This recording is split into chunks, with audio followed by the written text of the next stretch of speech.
प्राणों से प्यारे विद्यार्थियों, साथियों, आज हम चर्चा करेंगे आधुनिक भारतीय राजनीतिक चिंतन के अंतर्गत मानववादी विचारक या मानववादी चिंतक स्वामी विवेकानंद के सामाजिक विचार। जैसा कि मैंने यहाँ नोट भी किया है, मानववादी विचारक स्वामी विवेकानंद के सामाजिक विचार, लेक्चर नंबर 54।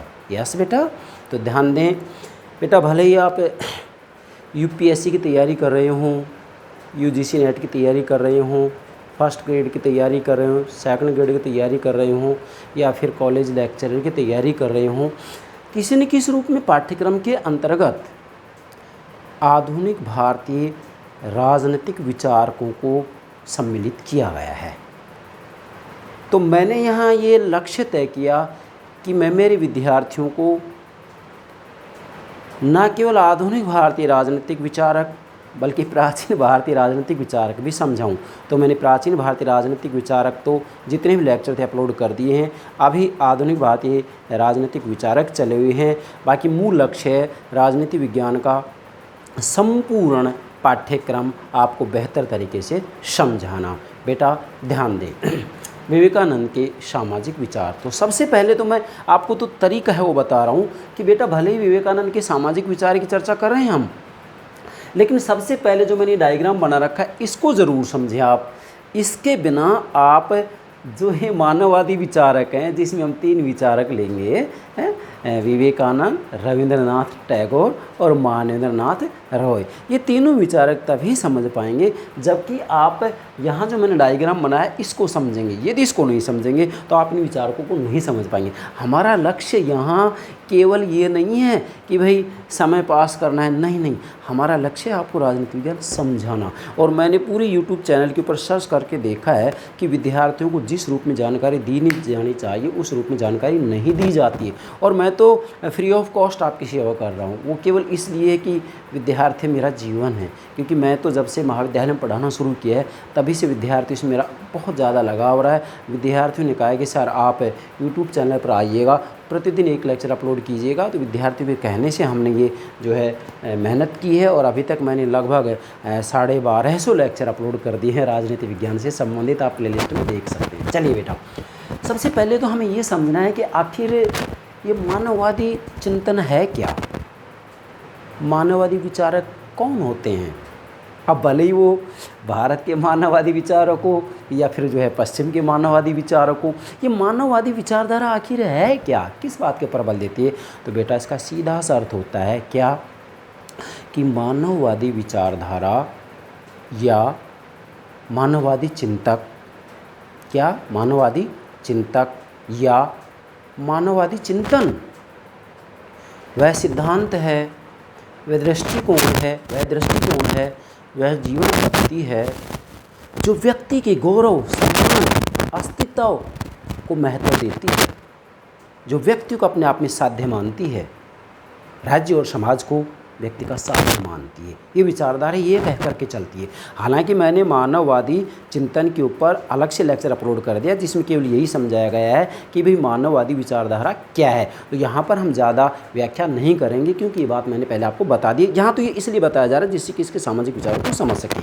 तो बेटा मैंने यहाँ नोट भी कर दिया है,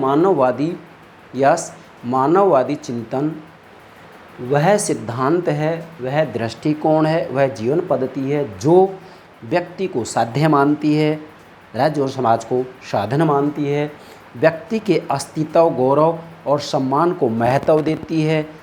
इसी के साथ में मानववादी चिंतन ये कहता है कि प्रत्येक वस्तु का मापदंड मनुष्य है, अर्थात मनुष्य ही प्रत्येक वस्तु का मापदंड है।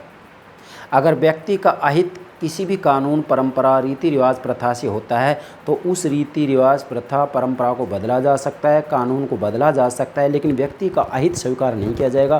क्यों? क्योंकि व्यक्ति ने अपने हित के लिए राज्य और समाज को बनाया है, इसलिए व्यक्ति अपने आप में साध्य है। व्यक्ति व्यक्ति किसी भी रूप में किसी का दास नहीं है। इसीलिए ये विचारधारा क्या कहती है, अब मैं जो बोल रहा हूँ उसको समझेंगे।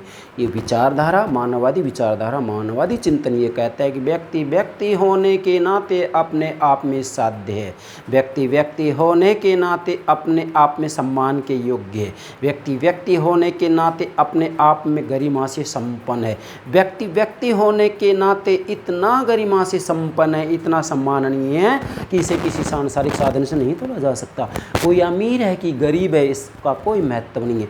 किसकी जाति क्या है, कोई महत्व नहीं है। किसका धर्म क्या है, कोई महत्व नहीं है। किस राष्ट्र का है, कोई महत्व नहीं है।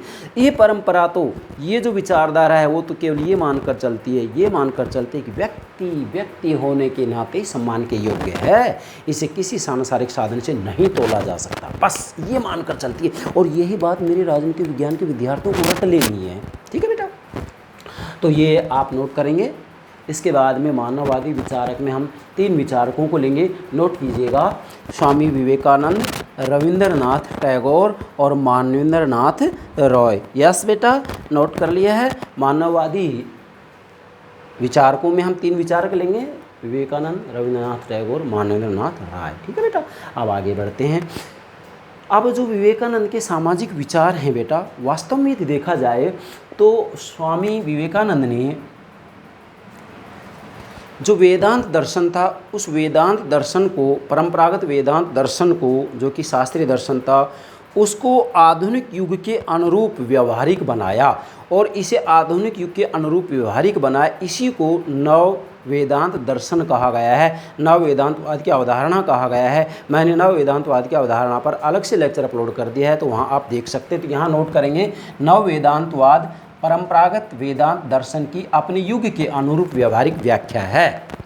ठीक है बेटा, और जो विवेकानंद का नव वेदांतवादी दर्शन है, या विवेकानंद की जो नव वेदांतवाद की अवधारणा है, इसके ऊपर विवेकानंद के धार्मिक विचार आधारित हैं। मतलब विवेकानंद के धार्मिक विचार विवेकानंद की नव वेदांतवादी दर्शन या विवेकानंद की नव वेदांतवाद की अवधारणा पर आधारित है। और जो धार्मिक विचार हैं, ये मैंने पिछले लेक्चर में आपको समझा दिया है।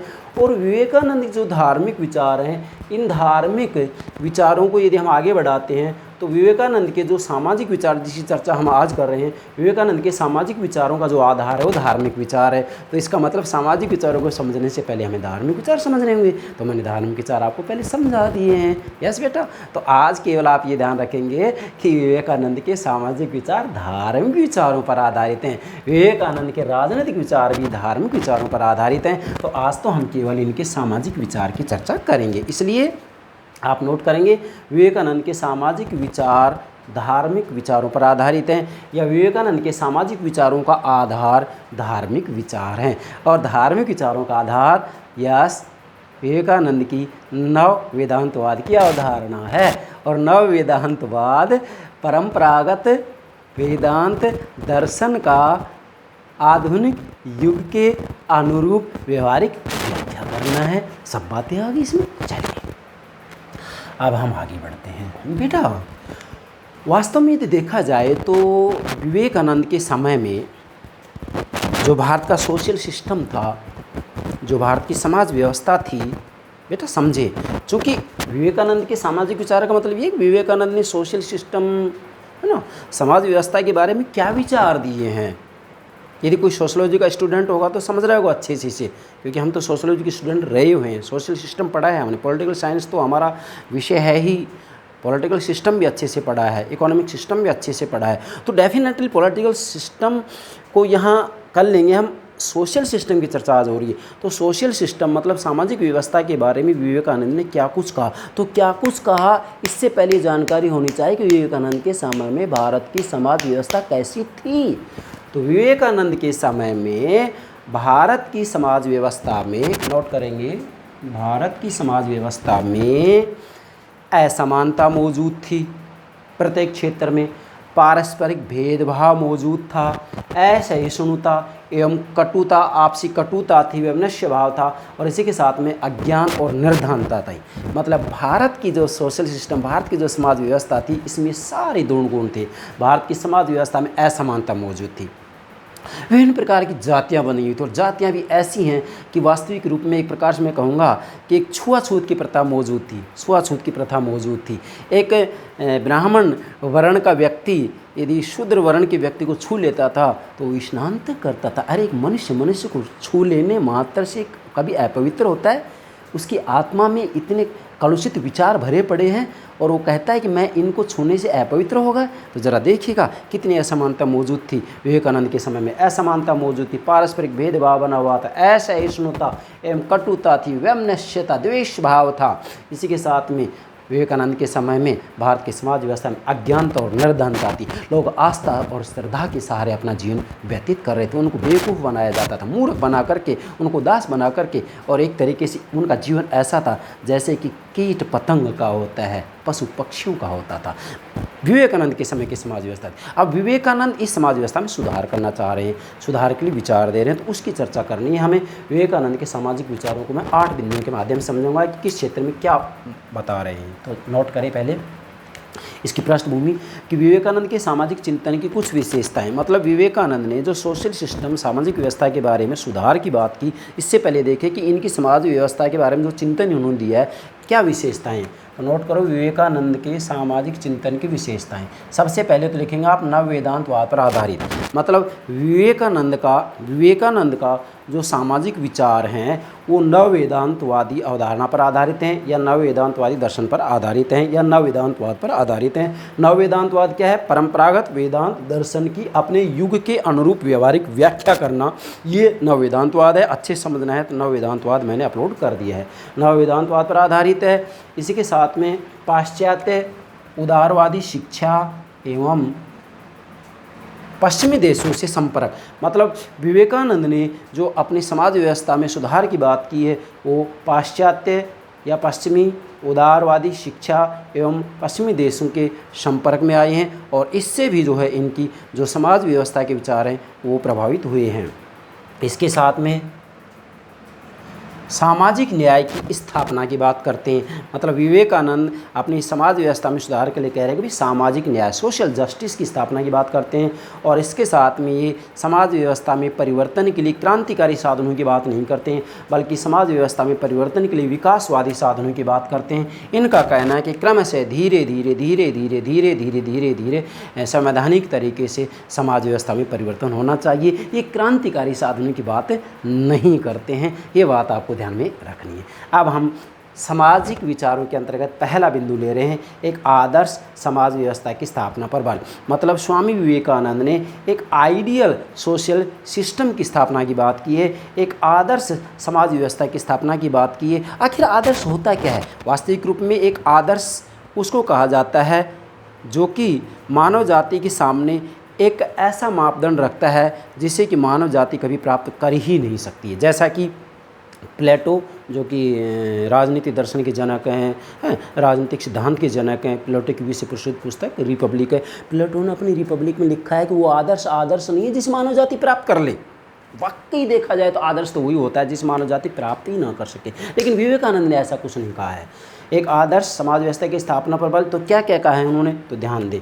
सबसे पहली बात तो इन्होंने कही है कि समाज के सावयव सिद्धांत को स्वीकारा है, अर्थात स्वामी विवेकानंद ने समाज के सावयव सिद्धांत को स्वीकारा है। कैसे स्वीकारा है? स्वामी विवेकानंद कह रहे हैं कि जो व्यक्ति होता है वास्तविक रूप में वह समाज का एक अंग है। जैसे हमारे शरीर के अंग हैं हाथ पैर, वैसे ही जो व्यक्ति है वह समाज का एक अंग है, और अंग अगर शरीर से अलग हो जाता है तो अंग का कोई महत्व नहीं होता है। ठीक उसी प्रकार से विवेकानंद कह रहे हैं कि व्यक्ति भी समाज रूपी शरीर का एक अंग है, इसलिए व्यक्ति भी समाज के साथ ही समाज से जुड़कर ही अपना विकास कर सकता है। इसलिए यहाँ पर इन्होंने सावयव मतलब एक जीवित प्राणी, जीवित शरीर माना है समाज को, और उस जीवित प्राणी या शरीर का जो अंग माना है वो व्यक्ति को माना है। ठीक है, सावयव सिद्धांत का मतलब होता है एक प्रकार से जीवित प्राणी। सावयव किसको कहते हैं? जीवित प्राणी को कहते हैं। तो यहाँ इन्होंने कहा कि व्यक्ति समाज रूपी शरीर का एक अंग है।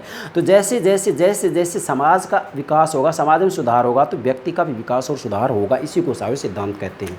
सावयव मतलब जीवित प्राणी या शरीर। विज्ञान एवं धर्म में समन्वय। स्वामी विवेकानंद ने विज्ञान और धर्म में समन्वय की बात की है। विवेकानंद ने स्पष्ट कहा है कि विज्ञान धर्म के साथ और धर्म विज्ञान के साथ होगा तो ही समाज का विकास होगा, अन्यथा समाज का विकास नहीं होगा बल्कि समाज पतन के गर्त में गिरेगा। ठीक है। अगला, व्यक्ति के संबंध स्वतंत्रता, समानता और भाईचारे के सिद्धांत पर आधारित होने चाहिए। स्वामी विवेकानंद ने अपने आदर्श समाज व्यवस्था के बारे में कहा है कि व्यक्तियों की जो पारस्परिक संबंध है, व्यक्ति के जो पारस्परिक संबंध हैं वो स्वतंत्रता, समानता और भाईचारे के सिद्धांत पर आधारित होनी चाहिए। स्वतंत्रता, समानता और भाईचारा या बंधुता, ये तीनों के तीनों लोकतंत्र के आदर्श हैं। ठीक है बेटा। आगे इन्होंने कहा है पूर्व एवं पाश्चात्य संस्कृति के गुणों को स्थान, मतलब विवेकानंद ने पूर्वी संस्कृति और पश्चिमी संस्कृति के गुणों को समन्वय करने की बात की है कि भाई पश्चिमी संस्कृति में भी कुछ गुण हैं, पूरी संस्कृति में भी कुछ गुण हैं, इन दोनों के गुणों को स्वीकार किया जाना चाहिए। इससे एक जो है आदर्श समाज व्यवस्था की स्थापना की जा सकती है। दूसरा है चतुर्वर्ण व्यवस्था एवं आश्रम व्यवस्था। स्वामी विवेकानंद ने चतुर्वर्ण और आश्रम व्यवस्था की बात की। चतुर्वर्ण का मतलब 4 वर्ण और 4 आश्रम। 4 वर्ण कौन से हैं? यस, नोट करेंगे, ब्राह्मण, क्षत्रिय, वैश्य और शूद्र, 4 वर्ण हो गए। 4 आश्रम, ब्रह्मचर्य आश्रम, गृहस्थ आश्रम, वानप्रस्थ आश्रम, संन्यास आश्रम।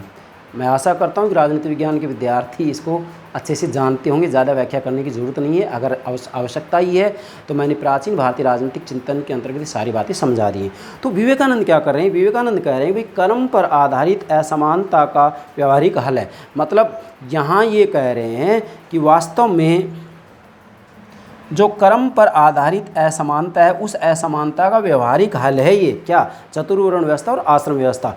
ये दोनों व्यवस्थाएं क्या हैं? कर्म पर आधारित असमानता का व्यवहारिक हल है।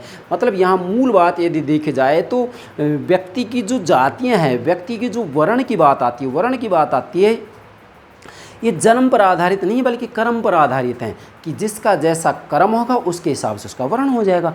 और आज तो जो जाति व्यवस्था है, जो कास्ट सिस्टम है, ये जन्म पर आधारित, तो जन्म पर आधारित यदि होता है। अब आज क्या कर दिया कि वर्ण व्यवस्था को ही जाति व्यवस्था में बदल दिया है। मतलब कर्म पर आधारित जो वर्ण व्यवस्था थी उसको जन्म पर आधारित जाति व्यवस्था में बदल दिया। तो ये गलत है, ये दुर्भाग्यपूर्ण है, ये विडम्बना है, ये मानव जाति का पतन की ओर संकेत है, हिंदू धर्म के पतन की ओर संकेत है, भारतीय समाज व्यवस्था के पतन की ओर संकेत है। ये ऐसा नहीं होना चाहिए। विवेकानंद इसका विरोध किया है, आगे बताएंगे हम आपको।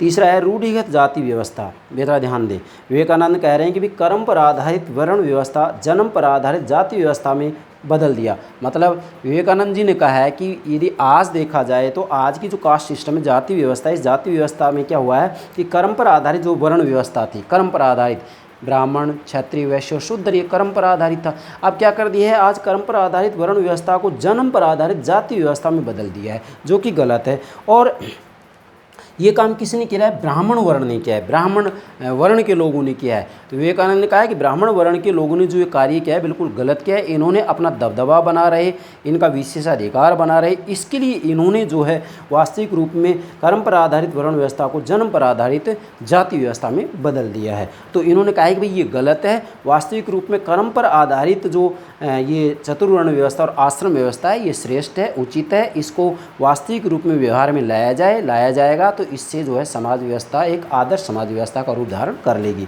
चौथा है अस्पृश्यता के उन्मूलन तथा दलितों के उत्थान पर बल। स्वामी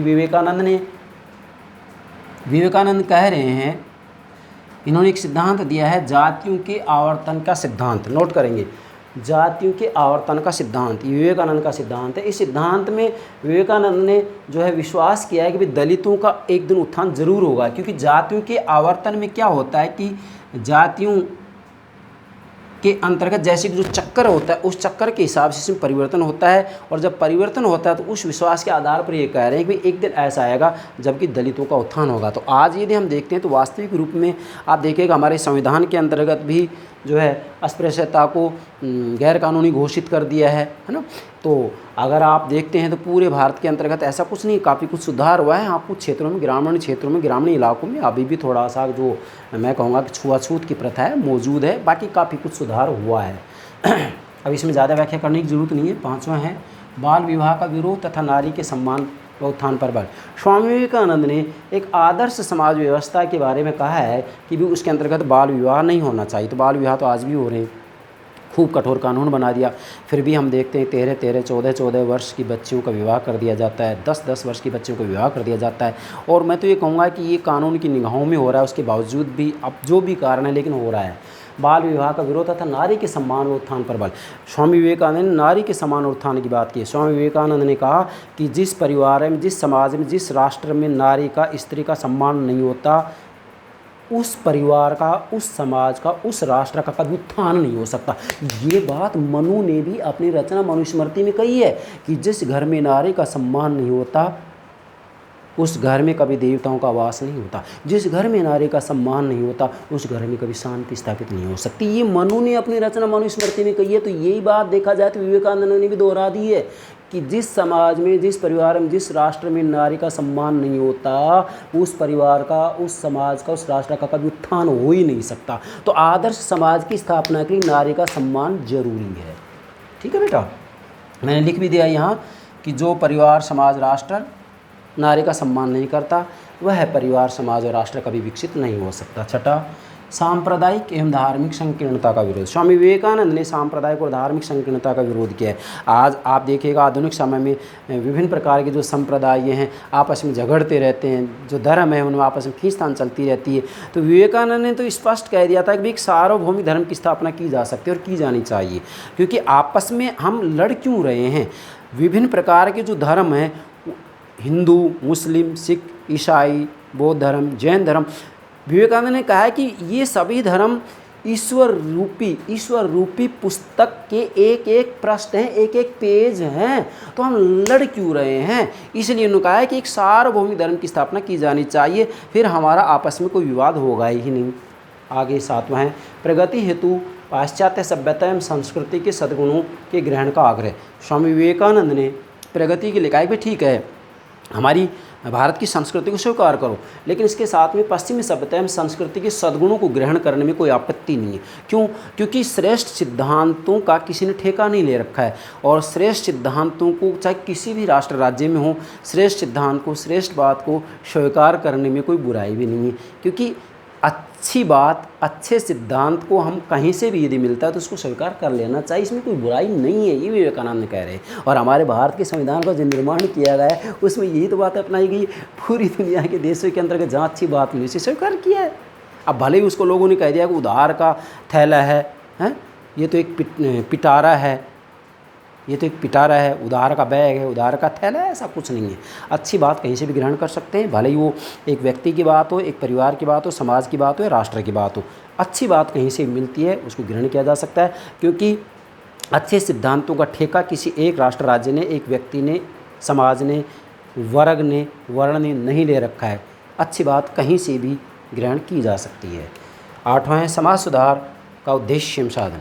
विवेकानंद ने आठवां जो बिंदु दिया है वो बताया कि समाज सुधार का उद्देश्य और साधन। तो समाज सुधार का जो उद्देश्य विवेकानंद ने बताया वो बताया एक आदर्श समाज की स्थापना, और आदर्श समाज की स्थापना के अंतर्गत ये सारी बातें होनी चाहिए, इसकी व्याख्या करने की आवश्यकता नहीं है। इसके साथ में साधन भी, समाज सुधार के लिए किन साधनों का इस्तेमाल किया जाए, तो विवेकानंद ने जो है विकासवादी साधनों की बात की है। विवेकानंद ने कहा है कि भाई क्रांतिकारी साधनों से कभी भी समाज व्यवस्था में, समाज में सुधार नहीं हो सकता है, बल्कि समाज में सुधार करना है, समाज में परिवर्तन करना है, आदर्श समाज की स्थापना करनी है, तो इसके लिए विकासवादी साधन, संवैधानिक साधनों का प्रयोग किया जाना चाहिए। ठीक है बेटा। आप इसके बाद में कुछ अन्य महत्वपूर्ण बातें बता रहा हूँ मैं विवेकानंद के सामाजिक विचारों के अंतर्गत। नोट करेंगे, ब्राह्मण वर्ण की अधिकारवादी प्रवृत्ति का अंत।